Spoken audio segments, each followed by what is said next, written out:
Immigration सम्बन्धी कुनै पनि समस्या भए सम्झनुहोस् श्रेष्ठ ल फर्म PLCC।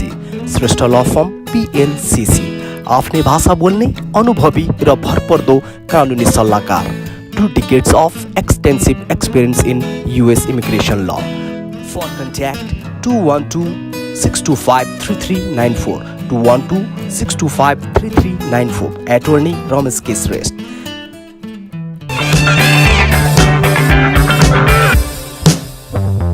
एउटा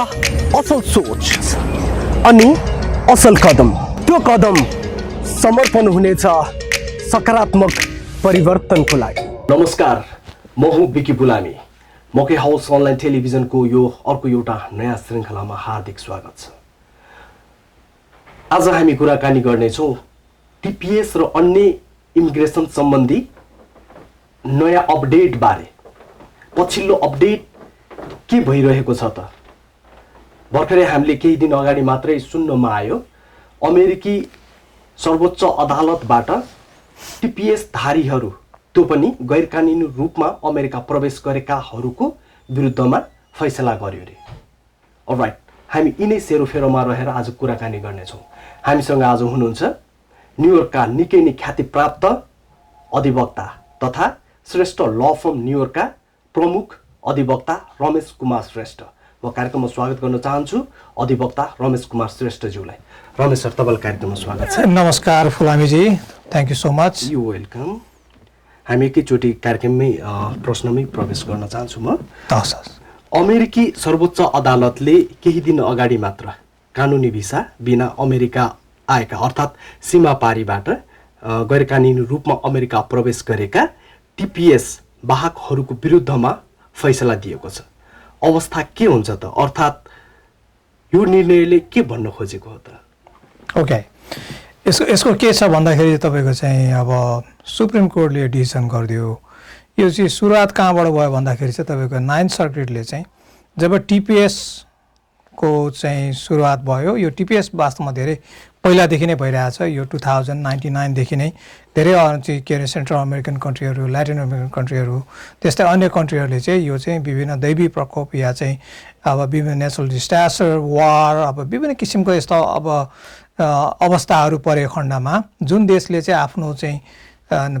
सिटिजनहरूलाई, नागरिकहरूलाई चाहिँ उनीहरूले वापस लिन सक्दैन, त्यो अवस्थामा चाहिँ अमेरिकाले चाहिँ टेम्पोररी प्रोटेक्टेड स्ट्याटस भनेर त्यसरी यहाँ चाहिँ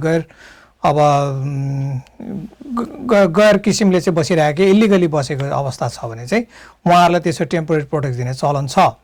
अब नेपालले पनि 2015मा जब नेपालमा चाहिँ महाभूकम्प आयो, त्यो भूकम्प पश्चात चाहिँ नेपाललाई पनि यो चाहिँ एउटा नेचुरल डिसास्टर भएकोले गर्दाखेरि जति पनि नेपालीहरू चाहिँ यहाँनिर अमेरिकामा रहेका थिए, लिगल इलिगल जोसुकै भए पनि उहाँहरूलाई चाहिँ temporarily you guys are protected भनेर चाहिँ US गभर्मेन्टले त्यसरी डिक्लेयर गरेको थियो र TPS पाओ।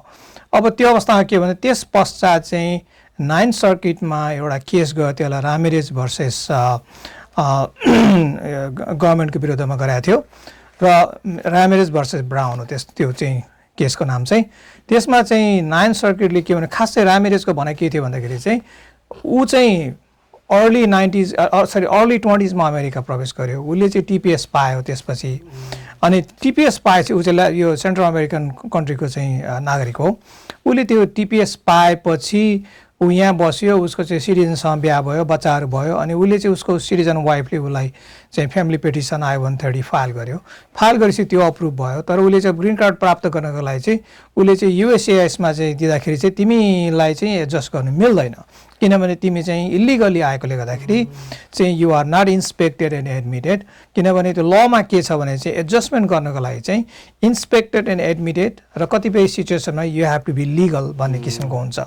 त्यसकारण के भने चाहिँ फ्यामिली बेस्ड पेटिसनमा चाहिँ सिटिजनको स्पाउस भयो भने उनीहरूले चाहिँ के भने इन्सपेक्टेड र एडमिटेड मात्रै छ भने पनि आउट अफ स्ट्याटस भए तापनि त्यो इमिडिएट रिलेटिभ भनिन्छ, किनभने सिटिजनको स्पाउस भयो गर्दाखेरि चाहिँ लिगल्ली बसेको नदेखाए तापनि लिगल्ली चाहिँ इन्ट्री देखाउनु पर्ने हुन्छ। त्यसमा चाहिँ 9th सर्किटले के भन्यो भन्दाखेरि चाहिँ जब तिमीले चाहिँ जब यो TPS उसले चाहिँ पहिला विदाउट इन्सपेक्सन इन्ट्री भएको थियो, इलिगल्ली चाहिँ त्यो के मेक्सिकोतिरबाट छिर्याओ, प्रवेश गराओ भनेपछि उसले त्यहाँबाट कहिले पनि बाहिर गएन, TPS पायो। TPS पाएपछि त्यो बिहा गरेर उसले चाहिँ त्यो I-130 फाइल गर्यो, I-130 अप्रुभ भयो, तर उसको ग्रिन कार्ड चाहिँ डिनाई गरिदियो। जब उसको I-485 एप्लिकेसन चाहिँ डिनाई भएपछि उसले चाहिँ त्यो चाहिँ फेडरल कोर्टमा गयो। फेडरल कोर्टले के भन्यो भन्दाखेरि चाहिँ इमिग्रेसनले डिनाई गरिदियो, किनभने तिमी चाहिँ लिगल्ली प्रवेश गराएन, तिमीलाई दिन मिल्दैन भन्यो। अब चाहिँ फेडरल कोर्टले होइन, तिमी चाहिँ टिपिएस चाहिँ उनीहरूले प्रोसेस गरेर जसरी चाहिँ एउटा B1 B2 भिसा लिँदाखेरि चाहिँ त्यसलाई इन्टरभ्यू गरेर या चाहिँ उसको चाहिँ विभिन्न किसिमको बायोमेट्रिक्स, उसको ब्याकग्राउन्ड चेक गरेर इत्यादि गरिसकेपछि चाहिँ त्यो मान्छेलाई चाहिँ इमिग्रेन्ट नन इमिग्रेन्ट भनेर चाहिँ जब चाहिँ अमेरिकाले प्रवेश गराउँछ उसलाई इन्सपेक्टेड एन्ड एडमिटेड गर्छ, त्यस्तै किसिमले चाहिँ तिमीले टिपिएस पाउँदाखेरि पनि ऊ चाहिँ इलिगल होस् या लिगल होस् कसरी आयो त्यसको मतलब भएन। जब उसले चाहिँ टिपिएस चाहिँ प्राप्त गरेपछि चाहिँ टिपिएसको लमा के छ भने चाहिँ टिपिएस चाहिँ लफुल नन इमिग्रेन्ट स्ट्याटस सर हुनेछ भनेर चाहिँ कानुनमा लेखिदिएको छ। टिपिएसको लमा चाहिँ लफुल नन इमिग्रेन्ट स्ट्याटस भनेर त्यो चाहिँ एउटा कानुनमा लेखेकोले गर्दाखेरि कङ्ग्रेसले त्यो बनेकोले गर्दाखेरि चाहिँ त्यो व्यक्ति चाहिँ विदाउट इन्सपेक्सन आए तापनि उसले टिपिएस पाएपछि चाहिँ जस्तो B1 B2 लिगल्ली प्रवेश गरे सर हो, त्यसकारण चाहिँ उसले एडजस्टमेन्ट गर्न पाउनुपर्छ र त्यो जुन रिक्वायरमेन्ट हो त्यो रिक्वायरमेन्ट चाहिँ उसले सेटिस्फाई गर्छ भनेर 9th सर्किटले बोलिदियो। बोल्दाखेरि 9th सर्किट बत्रीको जति पनि स्टेटहरू पर्छन् त्यसमा चाहिँ 7-8वटा 9वटा चाहिँ तपाईँको स्टेटहरू पर्छ, त्यो स्टेटको मान्छेहरूले त्यो सुविधा पाए। त्यो बोलिदिएपछि तपाईँको 6th सर्किट जो चाहिँ तपाईँको चाहिँ अब टेनेसी ओहायो यिनीहरू एरियामा पर्छ, त्यो 6th सर्किटले पनि त्यही कुरालाई फलो गरेर उनीहरूले होइन यो टिपिएस भने चाहिँ जसरी आए तापनि ऊ चाहिँ के भने यो इन्सपेक्टेड एडमिटेडको सरहमा एडमिसनको रिक्वायरमेन्ट त्यो रिक्वायरमेन्ट फुलफिल गर्छ, त्यस कारण चाहिँ लफुल नन इमिग्रेन्ट स्ट्याटस भएकोले गर्दाखेरि उसले चाहिँ सिटिजनसँग बिहा गरेर उसको चाहिँ त्यो ग्रिन कार्ड पाउने आधार छ भने चाहिँ उसले एडजस्ट गर्न मिल्छ भनेर 6ले पनि बोलिदियो। र अस्ति रिसेन्टली नै यो फ्यु मन्थ्स ब्याकको कुरा हो, यो चाहिँ के भने 8th सर्किटले पनि त्यही बोलिदियो। 3टा सर्किटले हुन्छ पोजिटिभ कुरा गरिदियो भने तपाईँको चाहिँ 11th सर्किट 5th सर्किट र रिसेन्टली चाहिँ 3rd सर्किटले हुँदैन भनिदियो। किनभने टेम्पोररी प्रोटेक्टेड स्ट्याटस भने चाहिँ यो चाहिँ कुनै त्यस्तो लिगल हामीले चाहिँ तिमी B1 B2 या F1 मा या L1 मा H1B मा आएको स्ट्याटस होइन। यो भने त खालि टेम्पोररीली तिमीलाई चाहिँ हामीले प्रोटेक्सन दिया हो, तर के भने तिमी बस्नुन्जेल चाहिँ तिमी चाहिँ लफुल नन इमिग्रेन्ट स्ट्याटस जस्तै हो, तर के भने त्यो एडमिसन भन्ने जुन एउटा वर्ड छ म्याजिक वर्ड त्यो चाहिँ फुलफिल गर्दैन यसले भनेर चाहिँ यो 3टा सर्किटले गरिदियो। गर्दाखेरि तपाईँको 3टा सर्किट अमेरिकाको 11 सर्किट कोर्टमा 3टाले हुन्छ भन्थ्यो, 3टाले हुँदैन भन्थ्यो। त्यसपछि यो 3rd सर्किटको केस जुन सान्चेज भर्सेस मायर्कस भन्ने हो, यो सान्चेज भर्सेस मायर्कस भन्ने केस चाहिँ सुप्रिम कोर्टमा गयो। अब यस्तो अवस्थामा जब सर्किट स्प्लिट हुन्छ, त्यो स्प्लिट भएको बेलामा चाहिँ सुप्रिम कोर्टले बोल्नै पर्ने हुन्छ। त सुप्रिम कोर्टले यो केसलाई उनीहरूले त्यो हतपत्त 50-50 भयो नि त, कुनलाई मान्ने? अब मान्छे त अब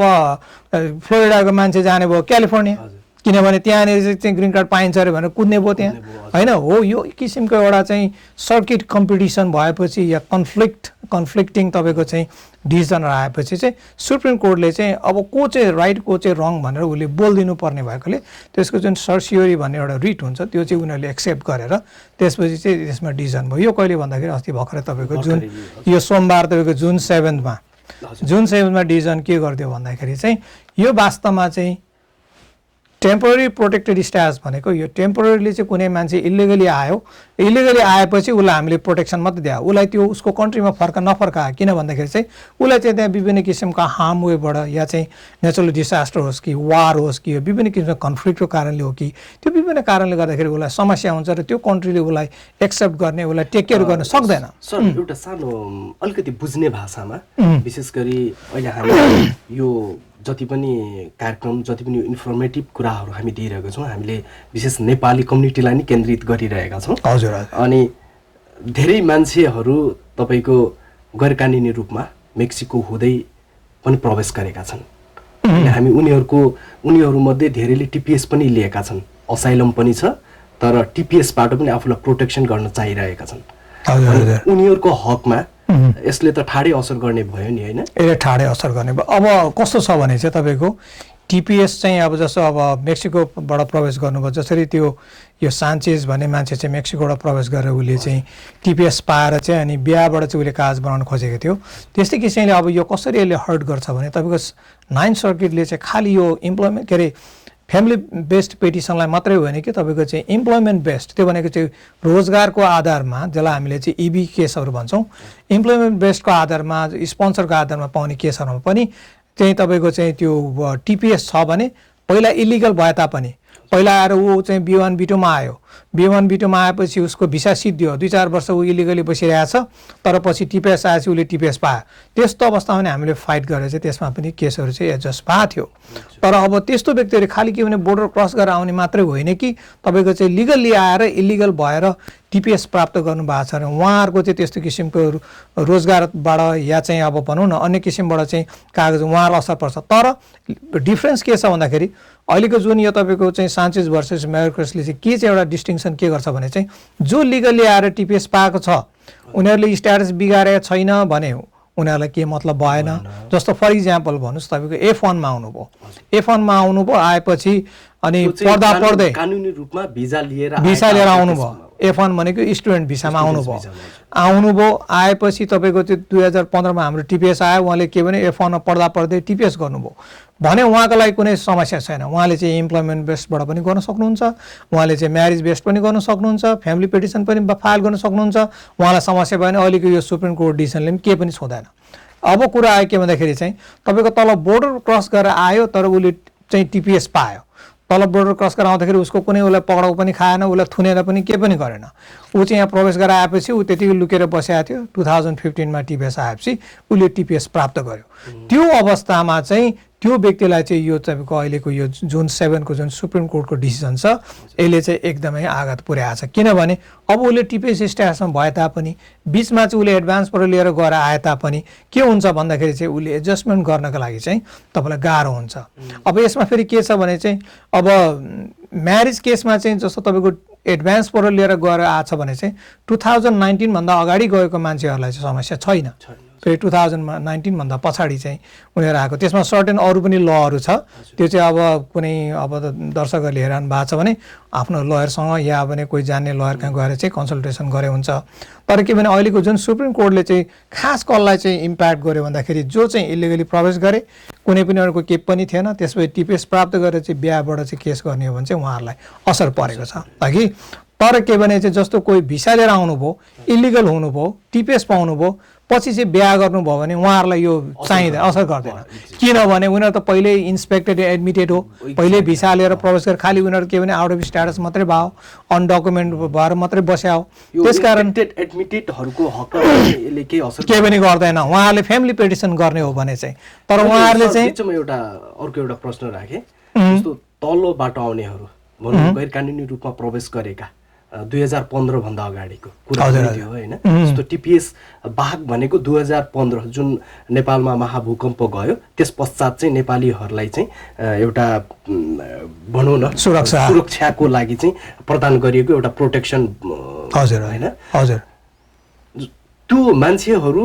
जो गैर कानुनी रूपमा प्रवेश गरे उनीहरूले त्यो बेलामा असाइलम पनि गरेका छन् होइन। तर कतिले असाइलमलाई विथड्र गरेर टिपिएस पनि मात्रै पनि लिएका छन्, जहाँबाट हामी छिटै चाहिँ ग्रिन कार्ड लिन सक्छौँ भन्ने एउटा आशमा भनौँ होइन। भने त्यो दुइटैमा असाइलम पनि र टिपिएस पनि भएका को हकमा चाहिँ के हुन्छ? अब यस्तो छ तपाईँको चाहिँ अब पहिलेको सिचुएसनमा के थियो भने चाहिँ तपाईँको जस्तो अब एसालम उनीहरूले चाहिँ तलबाट आयो या उनीहरू पक्राउ पर्यो या पक्राउ परेन, उनीहरूले के गर्यो भन्दाखेरि एसालम फाइल गर्यो। 1 वर्षभित्रमा उनीहरूले एसालम फाइल गर्यो। एसालम फाइल गरेर कुर्दै टिपिएस आयो भनौँ न। जुन 24 2015 मा तपाईँको टिपिएस चाहिँ डिक्लेयर भयो नेपालको लागि है। भनेपछि उनीहरूले त्यो पाएपछि अब टिपिएस आयो, टिपिएस किन छोड्ने त, टिपिएस पनि गरौँ, भोलि त्यसबाट केही होला कि भन्ने किसिमको एउटा आशाले मान्छेहरूले चाहिँ अब टिपिएस पनि फाइल गर्नुभयो। भनेपछि अब टिपिएसमा बसेको मान्छेहरूलाई चाहिँ एउटा चाहिँ के थियो भने आश भने चाहिँ अब हामीले बिहा गरेर या चाहिँ अब चाहिँ रोजगारबाट केही गर्ने कि भन्ने कुराहरू हो अघि। अब तर के भने चाहिँ जस्तो जो कोर्ट प्रोसिडिङमा हुन्छ, कोर्टमै गएर चाहिँ उनीहरूको हेरिङ भइरहेछ भने चाहिँ त्यो समस्या हुन्छ अघि। तर के भने कोर्टमा नगएको एसालम अफिसमै पेन्डिङ भयो, उहाँहरू चाहिँ अब इलिगली प्रवेश गर्नुभयो विदाउट एनी एरेस्ट, त्यसपछि चाहिँ एसालम अफिसमा केस फाइल गर्नुभयो, केस पेन्डिङै छ, तर टिपिएस पछि पाउनुभयो भने उहाँहरूको लागि चाहिँ फाइदा के हुन्थ्यो भन्दाखेरि त्यो टिपिएसले चाहिँ उहाँहरूले चाहिँ जस्तो चाहिँ यहाँको सिटिजनसँग बिहा भयो त्यो अवस्थामा चाहिँ उहाँहरूले त्यताबाट ग्रिन कार्ड पाउनुहुन्थ्यो भने यो अहिले चाहिँ सुप्रिम कोर्ट डिसिजनले चाहिँ त्यस्ता व्यक्तिहरूलाई चाहिँ रुकआउट गर्यो, मान्यता दिएन। किनभने अब टिपिएसको आधारमा तिमी इन्सपेक्टेड एडमिटेड भनेर डिक्लेयर गर्नु पाउँदैनौ आफूले, तिम्रो एडमिसनै छैन। त्यसकारण चाहिँ तिमी टिपिएस भयो भने त्यो त सुप्रिम कोर्टको डिसिजन अनुसार त अब त यो खालि तिमीलाई एउटा प्रोटेक्सन बाहेक केही पनि होइन। त्यस कारण तिमी जो टिपिएस हुन्छ बस्न पाउँछौ। तिम्रो टिपिएस जित्यो भने तिमीले चाहिँ अब कानुन बमोजिम तिमीले एसालम जित्यो भने एसालमबाट पाउने भयो, नभए चाहिँ टिपिएसको आधारमा त्यसबाट चाहिँ जुन अब म्यारेजको केसको कुरा गरौँ न त्यो अवस्थामा चाहिँ उहाँले पाउनुहुन्न अघि। त्यसकारण यो चाहिँ अब जुन एउटा त्यो सर्किट स्प्लिट भएको थियो त्यो तपाईँको 3वटा सर्किट र 3टा सर्किट चाहिँ नेगेटिभ र पोजिटिभ, त्यसलाई चाहिँ यो चाहिँ अन्त्य गर्नको लागि चाहिँ सुप्रिम कोर्टले चाहिँ बोल्दै आयो। बोल्दाखेरि चाहिँ अब चाहिँ त्यो पुरानो जुन रामिरेज भर्सेस ब्राउनको केसलाई फलो गरेर अरू केसहरू पनि आएको थियो अरू अन्य सर्किटमा, भनेपछि त्यो केस त्यो किसिमको नियम चाहिँ अब अब्सोल्युट भएर गएर टिपिएसका आधारमा मात्रै मैले एडजस्ट गर्छु भन्दाखेरि चाहिँ अब पाइँदैन। तर के भने कतिपय केसहरूमा चाहिँ मान्छेहरूको विभिन्न किसिमको, किनभने त्यो इमिग्रेसन भनेको धेरै कम्प्लेक्स हुन्छ, एउटै चाहिँ अब बक्समा सबै केसलाई हाल्न मिल्दैन। यो चाहिँ केस बाई केस कसैको चाहिँ अब को कहिले आयो को कसरी आयो। अब तपाईँको भन्नुहुन्छ एउटा टिपिएस छैन केही छैन, मान्छे बोर्डरमा आयो उसले हात उठायो, बोर्डरमा उसले चाहिँ त्यसैकै त्यो फेन्स जम्प गरेर उसलाई समातेको होइन कि तपाईँको चाहिँ बोर्डरमा उसले हात उठाएर चाहिँ उसलाई चाहिँ अराइभिङ एलियन भनेर चाहिँ ल तिमी भित्र जानु भनेर उसलाई चाहिँ एसालम गर्नु भनेर पठाएको छ भने त्यो मान्छेले चाहिँ बिहा गरेर सिटिजनसँग बिहा गरेर एडजस्ट गर्न मिल्छ। उसँग टिपिएस होस् या नहोस्, सानो सानो कुराहरूको पनि तपाईँको एउटा सानो चाहिँ ट्विक मात्रै ट्विस्ट गर्दाखेरि पनि तपाईँ एउटा चाहिँ अब कहाँ पुग्छ भने अर्को चाहिँ कता कता पुगिरहेको हुन्छ है। बाटोको ओह्रालो जान्छन् को उकालो जान्छन् भने जस्तै है। त्यस कारण यो इमिग्रेसन चाहिँ एकदमै कम्प्लेक्स हुन्छ। तपाईँको नट ओन्ली तपाईँको चाहिँ अब भनौँ न अब लेबर सर्टिफिकेसनको या अन्य नन इमिग्रेन्ट भिसा या चाहिँ अब फ्यामिली पेटिसनको मात्रै कुरा होइन, कोर्ट प्रोसिडिङमा कसरी जान्छ त्योहरू कुराहरू पनि कम्प्लेक्स हुन्छ। त्यसकारण यो पछिल्लो समय भनौँ न सोमबार मङ्गलबार मात्रै तपाईँको सुप्रिम कोर्टले जुन निर्णय सुनायो टिपिएसधारी गैर कानुनी रूपमा प्रवेश गरेकाहरूको विरुद्धमा भनौँ न, त्यो फैसलाले B1 B2 F1 लगायत कुनै पनि यो भिजा क्याटेगोरीमा कानुनी रूपमा अमेरिका प्रवेश गरी टिपिएस लिएकाहरूलाई भने यसले छुँदैन। तर उहाँहरूलाई त्यो बेला छुन्छ, उहाँहरूले चाहिँ फ्यामिली पेटिसनबाट सिटिजनसँग बिहा गरेर गर्नुभएको छ भने चाहिँ उहाँहरूलाई असर पर्दैन। तर फर इक्जाम्पल B1 B2 मा आउनुभयो 2-3 वर्ष चाहिँ आउट अफ स्ट्याटस बस्नुभयो टिपिएस पाउनुभयो अघि, त्यसपछि उहाँले चाहिँ रोजगारबाट चाहिँ केस लड्छु भनेर चाहिँ उहाँले गर्नुभयो भने यो सुप्रिम कोर्टले धक्का लगायो। त्यो चाहिँ पाएन, त्यो फेरि पाएन किनभने उस आउट अफ स्ट्याटस भयो। अब आउट अफ भएपछि फेरि त्यसलाई टिपिएसलाई एडमिसन भन्नु पाइँदैन। तर पहिला चाहिँ हाम्रो चाहिँ इन्टरप्रिटेसन के हुन्थ्यो भने हामीले चाहिँ आर्गुमेन्ट गर्दाखेरि हामीले चाहिँ के आर्ग्यु गर्थ्यौँ भने यो मान्छे चाहिँ 2010 मा आयो B1 B2 मा 10 मा आयो, अब 6 महिनाको भिसा थियो सिद्धियो अघि 11 12 13 14 ऊ चाहिँ आउट अफ स्ट्याटस बसिरहेको छ, काम गरिरहेको छ, त्यतिकै केही एरेस्टेड छैन, सबै क्लिन छ, तर चाहिँ अब आउट अफ स्ट्याटस छ भनेपछि 2015 मा उसले आएर चाहिँ जुन 24 मा डिक्लेयर भएपछि उसले 15 को अगस्त सेप्टेम्बरमा उसले टिपिएस पायो। अब हामीले पुरानो ल अनुसार जुन 9 सर्किट डिसिजन थियो हामीले चाहिँ के आर्गुमेन्ट गर्छौँ भन्दाखेरि चाहिँ त्यो बेलामा उसलाई जब चाहिँ टिपिएस दियो भनेपछि ऊ भर्खर एयरपोर्टबाट आएको मान्छे सर हो, he just entered into the United States in a lawful non-immigrant status भनेर आर्गुमेन्ट गर्दाखेरि धेरै जसो युएससिआइएसको चाहिँ अफिसरहरूले चाहिँ एग्री गर्थ्यो र मैले त्यो आधारमा धेरै केसहरू पनि एडजस्ट गराइदिएछ। एडजस्टमेन्ट स्ट्याटस हामीले गराएका छौँ अघि, किनभने चाहिँ त्यो बेलामा चाहिँ उसले पास्टमा उसको जतिसुकै स्ट्याटस बिग्रे पनि इलिगल भएर बसे पनि तर के भने टिपिएसले चाहिँ जब उसलाई चाहिँ प्रवेश गरायो अमेरिकामा त्यो चाहिँ ऊ सायद अमेरिका छोडेर गएर ऊ आएको होइन, अमेरिका हुँदाहुँदै उसले चाहिँ टिपिएस एप्लिकेसन फाइल गर्यो, सम्पूर्ण फिङ्गरप्रिन्ट गर्यो, एभ्रिथिङ गरेपछि उसले टिपिएस पायो भनेपछि त्यो त ब्रान्ड न्यू स्ट्याटसमा ऊ प्रवेश गरेको छ, as if he just travel to the airport and got admitted there भनेर त्यो आर्गुमेन्ट गर्दाखेरि चाहिँ युएसआईले मानेर उनीहरूले एडजस्टमेन्ट पनि दिएको छ अघि। तर त्यो व्यक्तिहरूलाई चाहिँ सुप्रिम कोर्टले धक्का लगाइदियो। अब उहाँहरूको चाहिँ रोजगारबाट पनि उहाँहरूलाई चाहिँ केस प्राप्त हुन चाहिँ गाह्रो हुन्छ। त्यसकारण चाहिँ अब सुप्रिम कोर्टको केस चाहिँ यो विभिन्न किसिमले अहिले हेर्दाखेरि ढिक्कै एउटा चाहिँ डिसिजन छ भन्दाखेरि कुनले कुनलाई असर पर्छ भन्ने त्यो हरेक केसको एनालाइसिस गर्दाखेरि चाहिँ सुप्रिम कोर्टको डिसिजनले चाहिँ विभिन्न किसिमले विभिन्न अवस्थामा रहेको व्यक्तिहरूलाई चाहिँ असर पर्न सक्छ भने कतिपयलाई चाहिँ केही असर पनि नपर्न सक्छ। हजुर। इमिग्रेसन सम्बन्धी कुनै पनि समस्या भए सम्झनुहोस् श्रेष्ठ ल फर्म PLCC। श्रेष्ठ ल फर्म PLCC आफ्नै भाषा बोल्ने अनुभवी र भरपर्दो कानुनी सल्लाहकार। 2 decades of extensive experience in US immigration law. For contact 212-625-3394 212-625-3394 Attorney Ramesh K. Shrestha।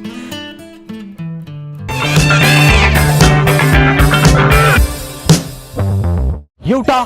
असल सोच अनि असल कदम, त्यो कदम समर्पण हुनेछ सकारात्मक परिवर्तनको लागि। बाइडेन प्रशासनको आगमन पश्चात ट्रम्प प्रशासनको कडाइलाई खुकुलो पारिएको छ। बाइडेन प्रशासनमा इमिग्रेन्ट्सहरूको हकमा भने निकै नै लचकता अपनाएको देखिन्छ। तपाईको अनुभवबारे सेयर गर्नुस् न।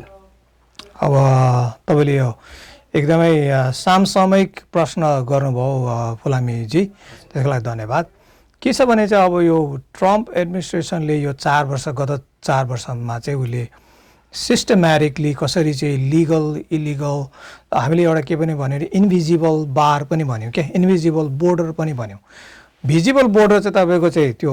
तल मेक्सिकोमा चाहिँ उसले बोर्डर लगायो, वाल लगायो होइन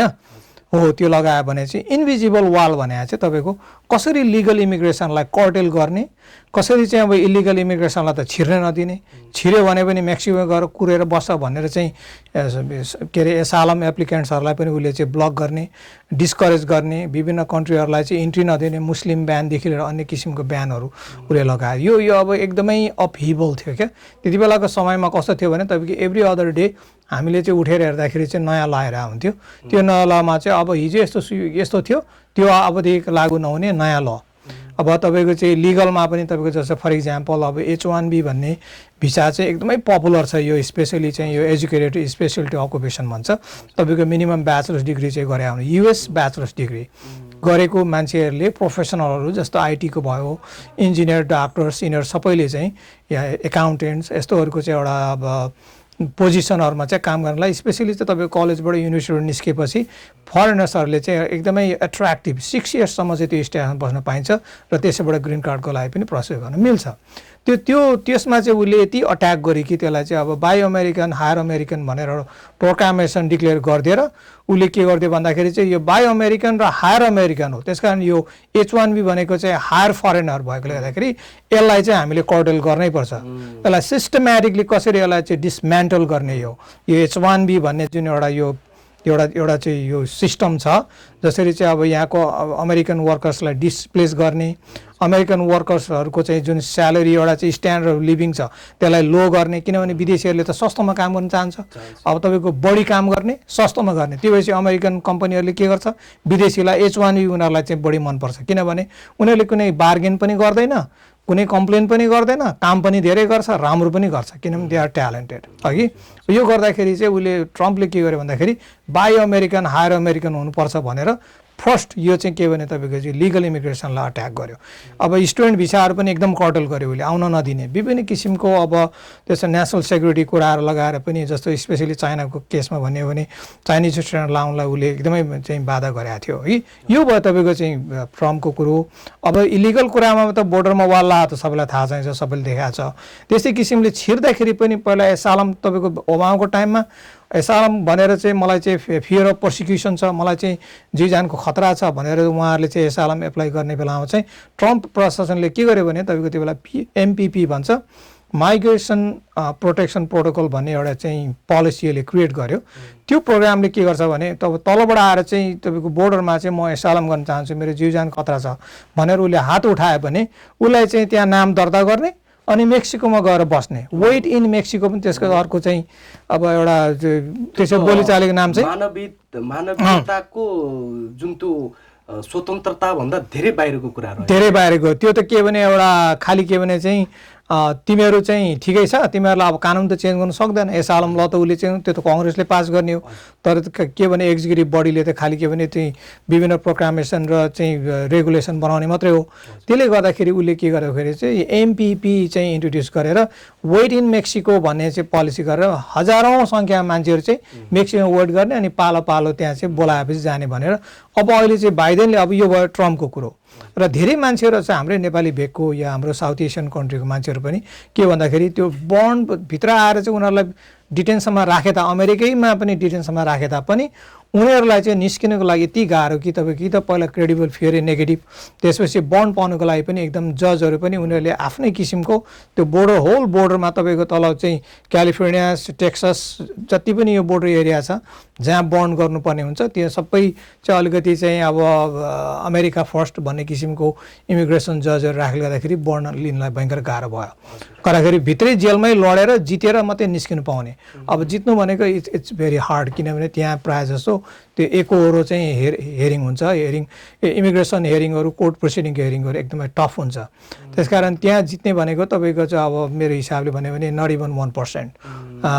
प्रायः सबै डिपोर्टै हुन्छन् त्यहाँ अघि त्यसले गर्दाखेरि त्यो हार्ड सिचुएसनलाई अहिले के भयो भन्दाखेरि बाइडेन एडमिनिस्ट्रेसन उसले के भने यो चाहिँ इमिग्रेसन ल भनेको त एउटा ह्युमेनली हुनुपर्छ यो चाहिँ एउटा ह्युमेनिटेरियन आधारमा हामीले गर्ने मान्छेहरू चाहिँ हाम्रो चाहिँ एउटा तटमा आएर चाहिँ हाम्रो बोर्डरमा आएर चाहिँ जब चाहिँ उनीहरूले चाहिँ अब सेफ हेभन खोज्छन् या रिफ्युज खोज्छन् भने उनीहरू जीवजानको खतरा भएर विभिन्न कारणबाट चाहिँ अमेरिकामा चाहिँ शान्ति छ यहाँ सुरक्षा यो देशले मानव अधिकारको संरक्षण गर्छ भनेर उहाँहरू त्यसरी आएपछि हामीले उनीहरूलाई चाहिँ त मेक्सिमो गएर कुरेर बस अनि तँलाई बोलाउँला भनेर चाहिँ अब त्यो फेरि कहिले त्यो आउने है त्यो गर्दाखेरि पछि बोलाउँछौँ भन्नुको अर्थ त्यो त सिधै त्यो त मेक्सिको पनि त सेफ कन्ट्री त होइन नि अनि त्यहाँ जस्तो ड्रग कार्टेल र ग्याङ्स र भायोलेन्स कति छ त्यहाँ अघि हो त्यस्ता त्यो किसिमले गन भायोलेन्सदेखि अनेक छ त्यहीँको मान्छेलाई सुरक्षा छैन भनेपछि अब त्यहाँ गएर चाहिँ त्यो कहाँबाट चाहिँ 7 समुद्र पार आएको मान्छेलाई त्यहाँ गएर बस भन्नुको त त्यो अभियसली नै त्यो त के भने अमेरिकाको जुन अब्लिगेसन छ यो चाहिँ एउटा इन्टरनेसनल रिफ्युजीको जुन एउटा कन्भेन्सन त्यसको नै अवहेलना यस त्यो नै एउटा चाहिँ ह्युमन राइट्सकै एगेन्स्ट भएकोले गर्दाखेरि त्यो चाहिँ धेरै चाहिँ अब यसको चाहिँ विरोधहरू भएको थियो तर बाइडेन एडमिनिस्ट्रेसन अहिले रिसेन्टली त्यो जुन एमपिपी भन्ने अहिले त्यो यो वेट इन मेक्सिको भन्ने जुन प्रोग्राम थियो त्यसलाई क्यान्सलै गरिदिएको छ अहिले जति मान्छेहरू चाहिँ वेट गरेर बसेका थिए मेक्सिकोमा यो एमपिपी अन्तर्गत उनीहरू सबै अहिले अमेरिका पसिसक्यो उनीहरूलाई चाहिँ भित्र पसाउने उनीहरूलाई प्रोसेस गर्ने उनीहरूको अब के केस हो कोर्टमा जानु पठाउने या अब स्पोन्सर छ भने उनीहरूलाई रिलिज गरेर चाहिँ आफ्नो आफ्नो अब संरक्षणमा पठाउने त्यस्तो किसिमको चाहिँ कामहरू भइरहेछ यो एउटा कुरो अब अर्को कुरो चाहिँ के छ भन्दाखेरि अहिले धेरै ड्रास्टिकली चेन्ज भएको देखा चाहिँ तपाईँको चाहिँ एउटा चाहिँ कोभिड-19ले गर्दाखेरि पनि त्यहाँ अब कोभिडको कारणले पनि धेरै चाहिँ एकदमै क्राउडेड गरेर चाहिँ जेलहरूमा राख्नलाई चाहिँ अलिकति गाह्रो भएकोले गर्दाखेरि चाहिँ अहिले चाहिँ यो जुन रिफ्युजीको प्रोसेस गर्ने कुराहरू हो या चाहिँ एसालम एप्लिकेन्ट्सहरू जो आएर चाहिँ फियर अफ प्रोसिक्युसन उनीहरूले एक्सप्रेस गर्छन् ती व्यक्तिहरूलाई चाहिँ कस्तो भने अब हल्का फुल्का क्वेसनिङ गरेर अनि त्यसपछि उनीहरूको चाहिँ अब अलिकति रिजनेबल फियर देखियो क्रेडिबल फियर देखियो भने उहाँहरूलाई चाहिँ इभन विदाउट बन्ड पनि खालि के भने चाहिँ स्पोन्सरहरू को छ तिम्रो कसले राख्छ तिमीलाई त्यो किसिम चाहिँ अलिकति ग्यारेन्टी भएर चाहिँ अलिक प्लजिबिलिटी देखियो भने चाहिँ इभन विदाउट बन्ड पनि छोड्ने अहिले चाहिँ एउटा क्रम चाहिँ चलिरहेछ र अहिले धेरै इभन नेपालकै पनि अहिले धेरैजना अब नेपालीहरू पनि उहाँहरूले पनि जसरी मेक्सिकोबाट प्रोसेस गर्नु भएको छ उहाँहरूलाई चाहिँ त्यो किसिमको एउटा चाहिँ पहिलाभन्दा ड्रास्टिकली परिवर्तन हिजो रात थियो भने आज दिन जस्तो भइरहेछ त्यसकारण चाहिँ निस्कनको लागि चाहिँ किनभने एकदमै थोरै बन्ड के होइन भने चाहिँ अब उहाँको पर्सनल रिकग्निजेन्स भन्छ त्यो भने चाहिँ तपाईँको व्यक्तिगत एउटा ग्यारेन्टीमा पनि कुनै उसको चाहिँ सम्बन्धीले या चाहिँ आफन्तले या चाहिँ कोही स्पोन्सरले स्पष्ट हुन्छ भने बाइडेन प्रशासनको आगमन पश्चात इमिग्रेन्ट्सहरूलाई यसले प्रत्यक्ष चाहिँ एउटा सकारात्मक फाइदा पुर्याएको छ एकदमै सकारात्मक अहिलेको आजको सम्म हेर्दाखेरि अब अहिले 2-3 दिन भयो तपाईँको यो पहिला जुन ओबामाको टाइममा चाहिँ प्रोसिक्युटरल डिस्क्रेसन भन्ने एउटा चाहिँ एउटा यिनीहरूको नीति थियो त्यो नीति फेरि इन्ट्रोड्युस गरेको छ अहिले रिसेन्टली यो मेको लास्टतिर मे 27 होला यो अहिले चाहिँ तपाईँको चाहिँ डिपार्टमेन्ट अफ होमल्यान्ड सेक्युरिटीले यो चाहिँ सम्पूर्ण चाहिँ यो डिएचएसको अटर्नीहरूलाई चाहिँ इन्स्ट्रक्सन के दिएको छ भने चाहिँ अब प्रायोरिटाइज गर्ने केसहरूमा पनि एकदमै त्यो कस्तो भन्नु खोजेको नि पहिला ओबामाको टाइममा के थियो भने अब एकदमै स्क्यार्स रिसोर्सेसहरूलाई जस्तो हाम्रो चाहिँ रिसोर्स एकदम कम छ अब सबैलाई चाहिँ प्रोसेस गर्न एकैचोटि गर्न सकिँदैन त्यसकारण प्रायोरिटाइज गर्ने जो चाहिँ अब तपाईँको नेसनल चाहिँ सेक्युरिटीमा धक्का पुर्याउने टेरोरिस्टहरू भयो त्यस्तै किसिमको व्यक्तिहरू जसले चाहिँ नेसनल इन्टिग्रिटीमा चाहिँ धक्का पुर्याउँछ ती व्यक्तिहरू त्यस्तै किसिमले चाहिँ पहिले डिपोर्टेसन खाएर चाहिँ अब लुकेर बसेको जसलाई चाहिँ हामीले एउटा डिपोर्टै गर्नुपर्ने थियो नम्बर 3 फ्री तपाईँको चाहिँ अब जस्तो क्राइम गर्नेहरू क्रिमिनलहरू यस्ता यस्ता व्यक्तिहरूलाई चाहिँ तिनीहरूलाई चाहिँ कसो भने डिपोर्टेसन प्रायोरिटीमा हालिदिएको छ भने त्यसको जस्तो अब मान्छेहरू यहाँ आयो इलिगल बस्यो तर के भने उनीहरूले कुनै क्राइम गरेको छैन अब यहाँ बच्चा बच्ची पनि जन्मिएको छ राम्रोसँग ट्याक्स तिरेर बसेको छ भने चाहिँ उनीहरूलाई चाहिँ पहिला त कोर्ट प्रोसिडिङमै नहाल्ने जस्तो अहिले चाहिँ के भनेको छ भने नोटिस टु अपियर पनि इस्यु गर्ने कि नगर्ने हो नोटिस टु अपियर भने चाहिँ कोर्टमा जाऊ भनेर त्यो आदेश हो त्यो चाहिँ एउटा केस सुरु गर्नको लागि डिपोर्टेसन प्रोसिडिङ सुरु गर्नलाई त्यो पनि गर्ने कि नगर्ने पहिला चाहिँ के भने चाहिँ अब गभर्मेन्ट अटर्नीले आइस अटर्नीले चाहिँ उसको आफ्नो तजविज युज गर्नुपर्ने भयो उसको डिस्क्रेसन चाहिँ उसले युज गर्ने कि यसलाई चाहिँ अहिले होइन ठिकै छ यसको अब चाहिँ परिवार पनि रहेछ यो 8-10 वर्षदेखि यहाँ बसिरहेको छ यसको फ्यामिली पनि छ अब यो कुनै क्रिमिनल पनि होइन यसले ट्याक्सहरू पनि पे गरेर आएछ अब सोसाइटीको लागि पनि डेन्जर भएन कन्ट्रीको लागि पनि डेन्जर भएन भने त्यो मान्छेमा हाम्रो यस्तो स्केर्स रिसोर्सेस होइन तपाईँको इमिग्रेसन कोर्टको टाइम बन्यो इन्टरप्रेटरदेखि लिएर के अरे गभर्मेन्ट अटर्नीदेखि लिएर अन्य विभिन्न किसिमको चाहिँ डकेट पनि क्लग हुन्छ इमिग्रेसन कोर्टमा अब तपाईँको चाहिँ 100वटा केस गऱ्यो भने गर्न गाह्रो हुन्छ त्यहाँ किनभने तपाईँको त्यो क्लग भएर यति धेरै केस छ कि अब कुन चाहिँ केस पहिला गर्ने कुन चाहिँ केस पछाडि गर्ने थाहा छैन भनेपछि उनीहरूले यो प्रायोरिटाइज गरेर चाहिँ यसलाई प्रोसिक्युटर डिस्क्रेसन भन्छ प्रोसिक्युटरको तजविज भयो त्यो चाहिँ गभर्मेन्टको तजविजमा चाहिँ कुन कुन केसलाई चाहिँ अगाडि नै गर्ने र कुन कुन केसलाई चाहिँ अहिले कि त भयो भने त्यो नोटिस टु अपियर इस्यु नगर्ने कोर्ट प्रोसिडिङमा नहाल्ने उनीहरूलाई खालि के भने चाहिँ सर्टेन राडरमा चाहिँ राखिराख्ने उनीहरूलाई चाहिँ वाच गरिराख्ने होइन तर के भने चाहिँ अनि जुन जुन केसहरू छ कतिलाई चाहिँ एडमिनिस्ट्रेटिभ क्लोजर गर्ने जस्तो भनौँ न कुनै केस कोर्टमा पुग्यो उनीहरू भिसा थिएन उनीहरूलाई कोर्टमा पुर्याइदियो तर उनीहरूले हेर्छ यो केसलाई हामीले अगाडि अहिले तुरुन्तै चाहिँ कारबाही गर्नुपर्ने हो कि होइन यसलाई छिनफान गरेर चाहिँ यो मान्छेलाई यो कन्ट्रीबाट किक आउट गर्ने या उसको कुनै एप्लिकेसन त्यसलाई अप्रुभ गर्ने हो कि या चाहिँ अहिले उसलाई चाहिँ यो केसलाई चाहिँ जरुरी छैन भनेर यदि तपाईँको चाहिँ जुन एप्लिकेन्ट हो या चाहिँ जुन फरेन नेसनल हो उसले चाहिँ मलाई एक्सपायर्ड गरिदियो म चाहिँ यो एडमिनिस्ट्रेटिभ क्लोज गर्न या चाहिँ यसलाई बन्द गरेर राख्न चाहन्न भन्यो भने चाहिँ द्याट्स अ डिफ्रेन्ट स्टोरी तर के भने चाहिँ उसले होइन मलाई अहिले हतार छैन मलाई बरु यो एडमिनिस्ट्रेटिभली क्लोज गरिदियो भनेर उसले रिक्वेस्ट गरेर सबै पार्टीले इमिग्रेसन जज गभर्मेन्ट अटर्नी त्यसपछि नै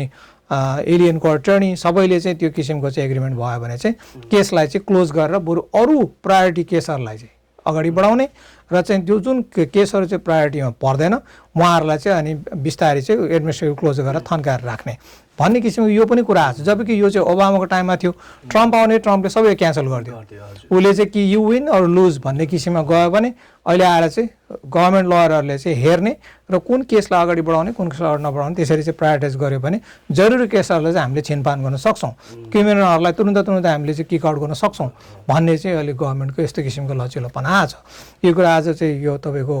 इमिग्रेसन कोर्ट जुन एक्जिक्युटिभ अफिस इमिग्रेसन इन्फोर्समेन्ट भन्छ त्यसमा चाहिँ त्योबाट पनि उनीहरूबाट पनि अहिले चाहिँ अहिले नियमहरू आएको छ यो कुरालाई इम्प्लिमेन्ट विभिन्न क्षेत्रमा अब तपाईँको भनौँ भने गभर्मेन्ट अटर्नीको चाहिँ तपाईँको आइस को अफिसबाट पनि डिएचएसबाट पनि आएको छ भने अहिले भर्खरै के भने चाहिँ युआईआरबाट पनि यो अफिस यो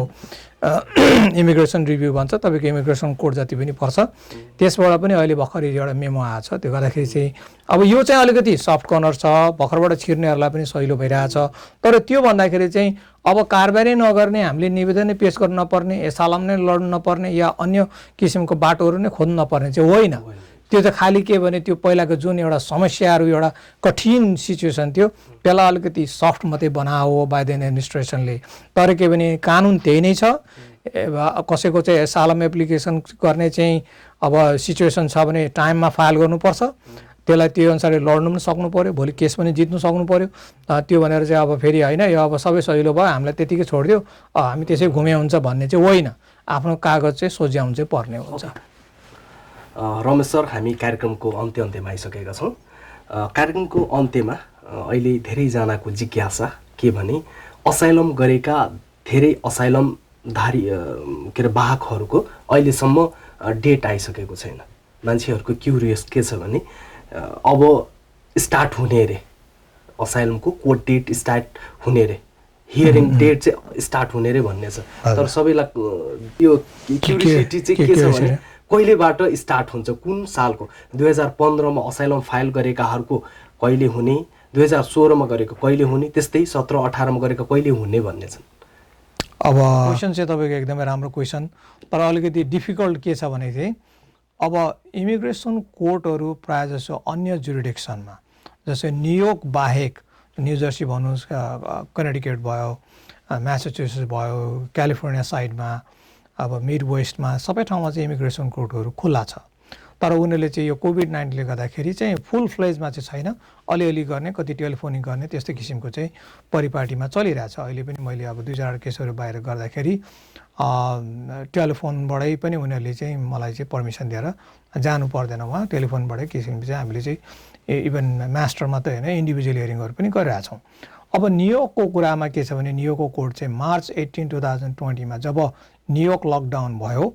त्यो बेलादेखि चाहिँ इमिग्रेसन कोर्ट बन्द छ। अब तपाईँको न्युयोर्क सिटीको कुरा गर्नुहुन्छ भने न्युयोर्कमा 3टा ठुल्ठुलो कोर्टहरू छ, 26 फेडरल प्लाजा, 290 ब्रडवे र 201 ब्यारिक स्ट्रिट। अब यसमा चाहिँ हजारौँ केसहरू चाहिँ त्यहाँनिर चाहिँ जाम भएर बसेको छ अहिले भन्दाखेरि अहिलेसम्म कोर्ट बन्द छ। तर अस्तिको लास्ट नोटिसमा चाहिँ तपाईँको युआइआरले के नोटिस पठायो भन्दाखेरि चाहिँ जुलाई 6देखि आफ्टर जुलाई 4, किन जुलाई 5 पनि छुट्टी भयो, किनभने त्यो जुलाई 4 चाहिँ सन्डे परेकोले, त्यही कारण जुलाई 6देखि चाहिँ we plan to resume hearings भनेर भनेको छ। अब यो प्लान टु रिज्युम भनेको के हो? अब त्यो अटोमेटिकली त्यहाँबाट त्यो 6 तारिकमा चाहिँ पहिलेदेखि स्केड्युल भएको केसहरू पनि त्यो दिन सुनवाई हो कि हुने हो कि होइन भन्ने कुरो चाहिँ थाहा छैन। तर उनीहरूले चाहिँ प्लान टु रिज्युम भनेर चाहिँ त्यो नोटिस आएकोले गर्दाखेरि हाम्रो अन्डरस्ट्यान्डिङ के छ भने चाहिँ न्युयोर्क सिटीको जति पनि 3वटा कोर्टहरू छ यो कोर्टहरू पनि चाहिँ जुलाई 6देखि चाहिँ चालु हुन्छ भन्ने कुरो चाहिँ हामीलाई चाहिँ एउटा विश्वास लागेको छ। किनभने अब जस्तो न्युयोर्क स्टेटमा अब चाहिँ यहाँको गभर्नर या चाहिँ मेयरको कुराबाट पनि फुल फ्लेजमा चाहिँ खुला हुने अब कुनै पनि बन्धन छैन। इभन तपाईँको चाहिँ अब रेस्टुरेन्टदेखि लिएर जिमदेखि लिएर ब्रोडवे सोदेखि लिएर everything will be stores, everything will be open. अब सबैले भ्याक्सिनेसन भएपछि मास्क पनि म्यान्डेट छैन भन्ने किसिमको यो कुराहरू जुन एउटा भइरहेकोले गर्दाखेरि इमिग्रेसन कोर्ट चाहिँ किन बन्द गर्ने त? जबकि सबै खोल्ने, थिएटर खोल्ने, जिम खोल्ने, अब रेस्टुरेन्ट खोल्ने, अनि अब इमिग्रेसन कोर्ट चाहिँ बन्द गरेर त्यो त के डजन्ट मेक एनी सेन्स, केही मिनिङै भएन हो। त्यो कुरा चाहिँ हाम्रो एउटा चाहिँ लजिकको कुरो चाहिँ त्यो छ गर्दाखेरि अब धेरैजना मान्छेहरू केस छ भने आज पनि एभ्रिडे केसहरू चाहिँ एजोर्न भइरहेछ। अब हामीले चाहिँ 2018-2019मा चाहिँ पाएको डेटहरू जुन चाहिँ 2020-2021को केसहरू अहिले हेरिङ हुनुपर्ने थियो त्यो केसहरू अटोमेटिकली तपाईँको चाहिँ एजोर्न भइरहेछ भने त्यो केसहरू चाहिँ अब तपाईँको लकी उनीहरूले चाहिँ अब 2021को अन्तिममा डेट पाएछन्। अब कोही अलिकति चाहिँ ठिकै लकीहरूले चाहिँ ठिकै अनलकी भनौँ, धेरै अनलकी होइन ठिकैले 2022मा, अब चाहिँ अति अनलकीहरूले चाहिँ 23मा, अब कोही त 24मा पनि पाएछ भनेर मैले सुनेको छु है। त्यसकारण चाहिँ अब तपाईँको 16-17देखि चाहिँ पेन्डिङ भएर बसेको केसहरू अहिले चाहिँ 2024 पछि भन्दाखेरि उहाँहरूलाई चाहिँ एकदमै त्यो चाहिँ गाह्रै हुन्छ। किनभने यो फेरि कस्तो भने एसालम भनेको कस्तो हुन्छ तपाईँको कन्ट्री कन्डिसनसँग एट्याच हुन्छ। जस्तो भनौँ न कुनै अब चाइनाको केस छ भने चाइनाको कन्ट्री कन्डिसन चेन्ज भयो, हिजोको दिनमा एकदम खतरा थियो तर आजको दिनमा खतरा भएन भने के हुन्छ भने त्यो केस अटोमेटिकली त्यो चेन्ज कन्ट्री कन्डिसन भएर इमिग्रेसन जजले, सरकारी वकिलले त्यसमा फाइट गर्न सक्छ र इमिग्रेसन जजले चाहिँ यसमा अब तिम्रो सुधार भएछ तिमी जान सक्छौ भन्ने किसिमले चाहिँ केस डिनाइ हुन सक्छ। गर्दाखेरि चाहिँ अब यो हरेकको एउटा चाहिँ फ्युचर नै एउटा चाहिँ अनिश्चितताको सिचुएसन क्रिएट भएको जस्तो देखिन्छ क्या। एउटा चाहिँ हामी चाहिँ के भन्छौँ भने यहाँ अङ्ग्रेजीमा चाहिँ लिम्बो भन्छ भने चाहिँ पेन्डुलम भएर झुन्डिरहेछ, कतातिर गयो थाहा छैन, अब हुने कि होइन। अब 2022मा 23मा भएको केसहरूको अब भोलिको सिचुएसन के हुन्छ? अब भनौँ न तपाईँको चाहिँ आफ्नो देशमा सिचुएसन एकदमै खराब भयो भने केस राम्रो हुन्छ,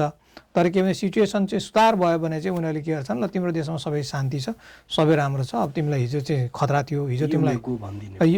you can return safely, no problem, you can go home and without any problem you can stay with your family भनेर भन्न सक्छ। हो त्यो अवस्थामा चाहिँ हामीलाई डर के छ भने चाहिँ अब यो 22, 23, 24 भने त त्यति बेला के हुन्छ भन्ने कुरा even nobody knows about it है। हो त्यसकारण चाहिँ यो सिचुएसन छ भने अब केसलाई चाहिँ कतिपय चाहिँ मैले कुनै क्लाइन्टको चाहिँ के गरिदिएको छु भने चाहिँ कुनै घरमा त्यस्तो किसिमको अवस्थाहरू परेको छ, अब भनौँ न 2024को या 2023को अन्तिमको डेट आयो भने चाहिँ घरमा कुनै किसिमको अवस्था छ या चाहिँ कोहीलाई चाहिँ अब भनौँ न अब कुनै मेडिकल इस्युहरू आइरहेछ भने चाहिँ हामीले विभिन्न कारण देखाएर पनि त्यसलाई चाहिँ एडभान्स गरिदियो भनेर हामीले चाहिँ मोसन टु एडभान्स भन्छ, त्यसरी पनि एडभान्स गर्ने पनि गराएको छ। मैले केही केसहरू गराएको छु र सक्सेसफुल पनि भएको छु, किनभने अब कुनै केसमा चाहिँ 1 वर्ष अगाडि सारिदिएको छ जजहरूले, ठिकै छ तिम्रो त्यो 2023 मा थियो विल मुभ इट टु 2022 भनेर केसलाई चाहिँ अब अहिले कोर्ट बन्द भयो भने इन्टरनली यो मोसनहरू चलिरहेछ कोर्ट चाहिँ आन्तरिक रूपमा चाहिँ खुल्या छ हामीले अब जस्तो डकुमेन्ट्सहरू सबमिट गर्ने यसै भन्न सकिन्छ जस्तो यो सालको जस्तो 15 को चलिरहेको छ त्यो चाहिँ तपाईँले भने यो समयमा आउन सक्छ भन्ने होइन तपाईँको कस्तो छ भने चाहिँ तपाईँले चाहिँ एसालम अफिसको कुरा गर्नुभयो एसालम अफिसमा फाइल गरेको केसहरू चाहिँ तपाईँको 2015 देखि को केसहरू सब ब्याकलगमा छ अहिले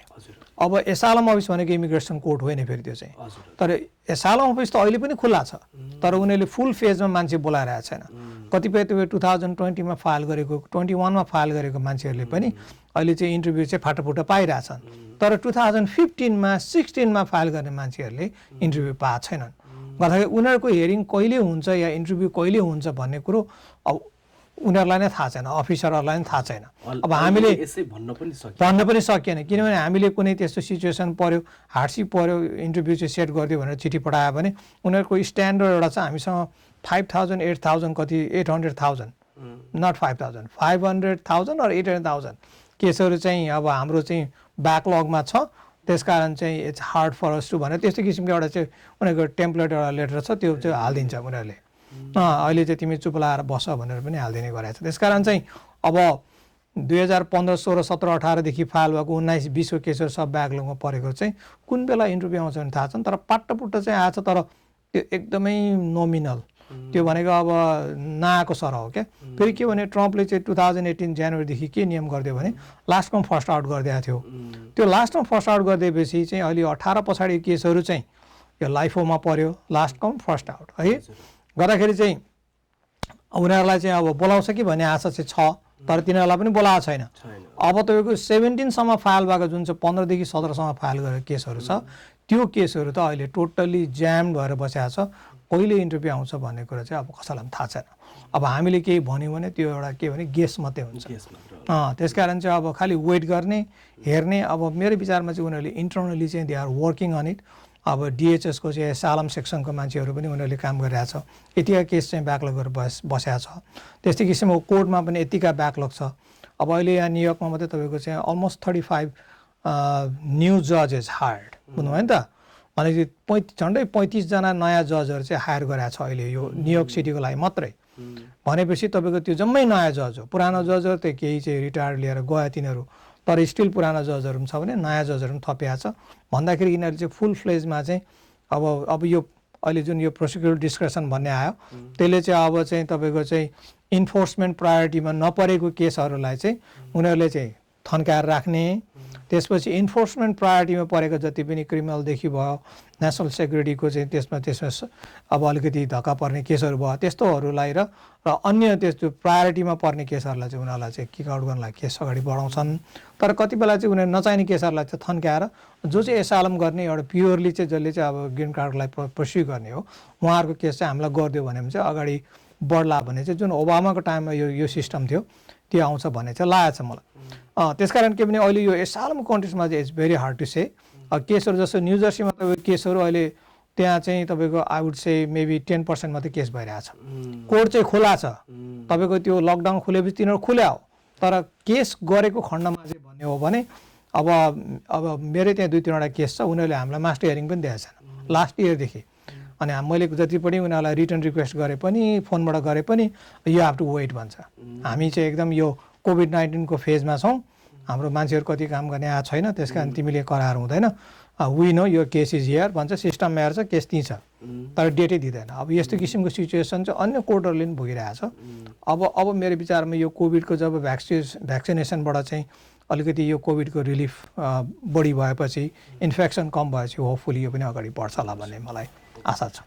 thank you very much Ramesh sir thank you so much यो एकदमै जानकारीमूलक कुराकानी भयो तपाईँसँग हजुर मलाई लाग्छ जतिजनाले पनि हाम्रो कार्यक्रम हेर्नेछन् उनीहरूले यसलाई निकै नै जानकारीमूलक तरिकाले लिनेछन् सो अलराइट फेरि हामी हजुरसँग अन्य इमिग्रेसन सम्बन्धी अन्य अपडेटबारे हामी फेरि जोडिन्छौँ तपाईँको टाइमको लागि धेरै धेरै धन्यवाद धन्यवाद फुलामीजी thank you so much alright अहिले हामी कुराकानी गरिरहेका थियौँ एटर्नी रमेश कुमार श्रेष्ठज्यूसँग